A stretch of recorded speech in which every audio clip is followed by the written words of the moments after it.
Hello students, welcome ulit sa online tutorial natin. Continue tayo, problem number 23 for sample problems, theory. So, from the given frame shown daw, we'll use portal method. However, I notice medyo may mali dito, no? Yan. Notice, ang space between columns is 30 meters. Imposible naman, no? 30 meters. My God.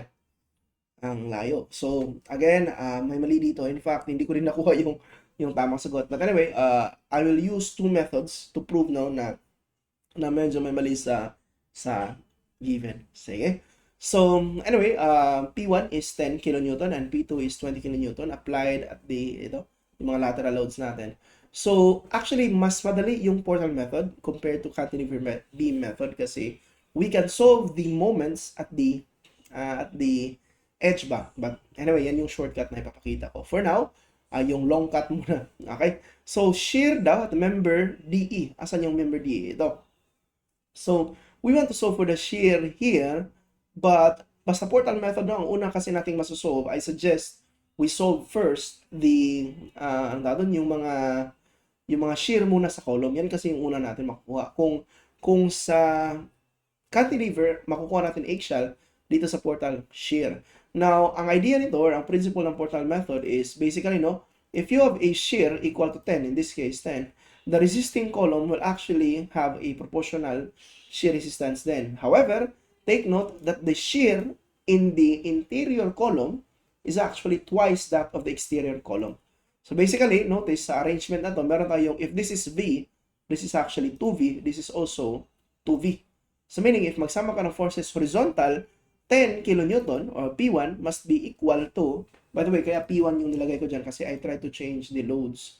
Baka kasi makuha ko yung sagot but hindi ko talaga ma-reverse engineer. So most probably, hindi yung load yung mali but rather yung ito. At obvious naman siguro na mali ito. Hindi ko lang alam kung ano yung dapat na values dito. Sige. So, anyway, asa na yun? Yan pala. So, we have DG. Asa na yun? Ito pala. So meaning, ang shear pala dito, tingnan nyo, is equal to V, 2V, and then V. Sir, ano yung value ng V? Simple lang, 10 divided by 4, di ba? P1 divided by 4, that's actually equal to the shear sa first floor. So meaning, ang shear is 2.5 for every column. However, interior columns, that's 2.5 times 2. So meaning, this is actually 5 yung shear dito. Okay, so I hope okay tayo dyan. And then next, ano pa ba yung next? DE. How do we solve for DE? I hope you will agree, not so for DE, we need to consider this. Ito. Kailangan natin i-consider yung free body diagram na to. Na parang magkadikit lang yan, no? But actually, hindi yan magkadikit, ha? Meron tayong dalawang free body diagram. Itong free body diagram na to, at saka itong nasa itaas. Now, to solve for the shear in D, ito, yung shear DEV, yan kasi yung tinanong sa problem, the shear, remember, DE, I will sum up moments dito sa gitna, sa point na to.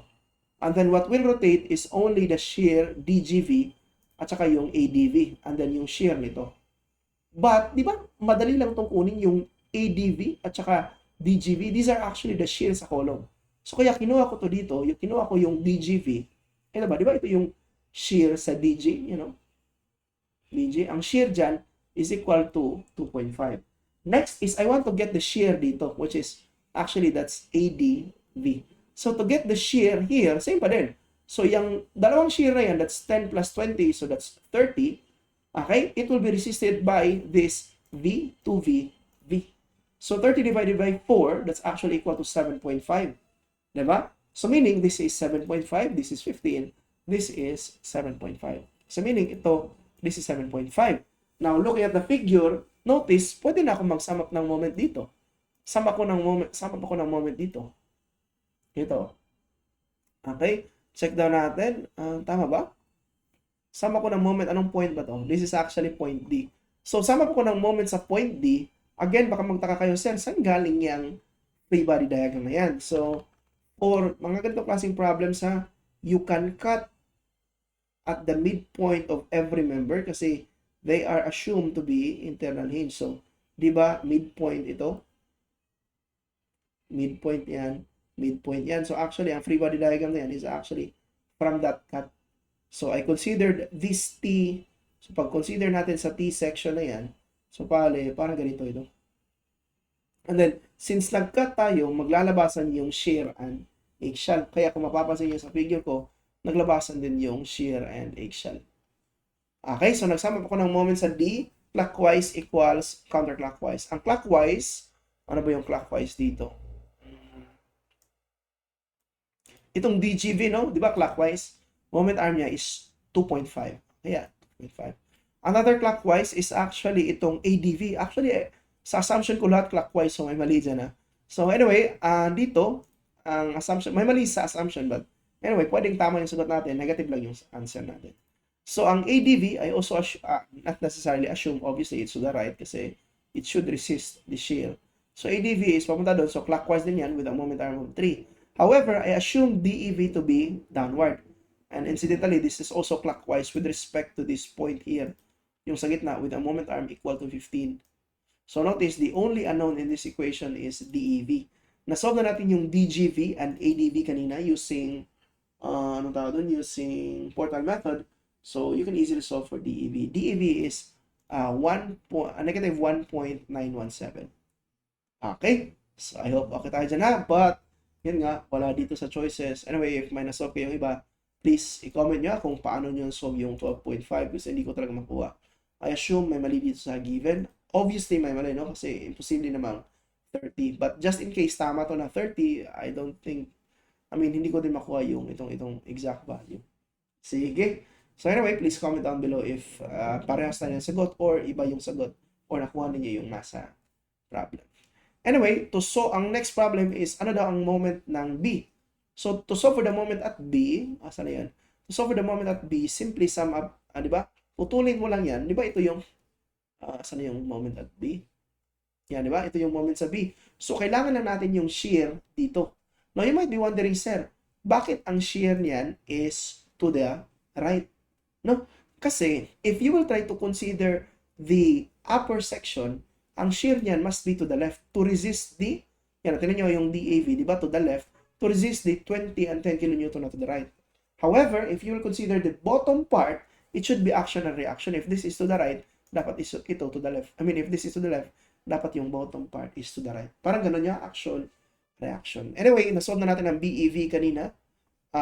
Di ba? Ito yung BEV, 2V, that's actually 2V. So that's 15. So direct sub lang, and then you get moment at B is 45.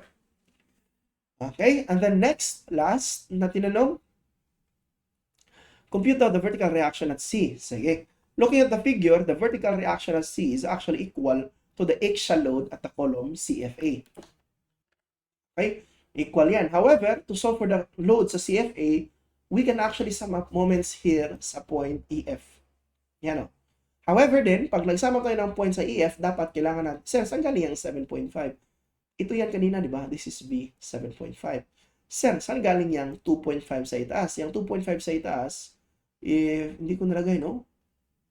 Okay? So, although hindi ko nilagay, di ba, we can actually consider this one, yung cut na yan. So, pag i-consider ko yung corner na yan, ito, if I will consider this corner, what will happen is meron yung pagganyan, and then ito, this is 2.5 yan, di ba? Kanina, na-solve natin, this is V sa first floor is 2.5, di ba? Yan o. V is 2.5. So, if I will consider this one here, di ba meron din yung horizontal? Yan. So, dapat 2.5 din yan. Otherwise, hindi pwede, hindi sila equilibrium. Okay? So, kaya dyan galing yung 2.5 na yan. Anyway, notice, I will sum up moments at dito sa point EF or sa midpoint sa EF. What will rotate is yung 2.5 with a moment arm of 5 and itong 7.5 with a moment arm of, ano yung moment arm ng 7.5? Tama, 3. Okay? And then it will be counteracted by a counterclockwise moment caused by CF. And then a moment arm ng CF is equal to 10 based on our figure. 20 divided by 2, it's 10. Okay? So you can solve CFA. CFA is equal to 3.5. Okay, so sige, I hope okay tayo dito ha.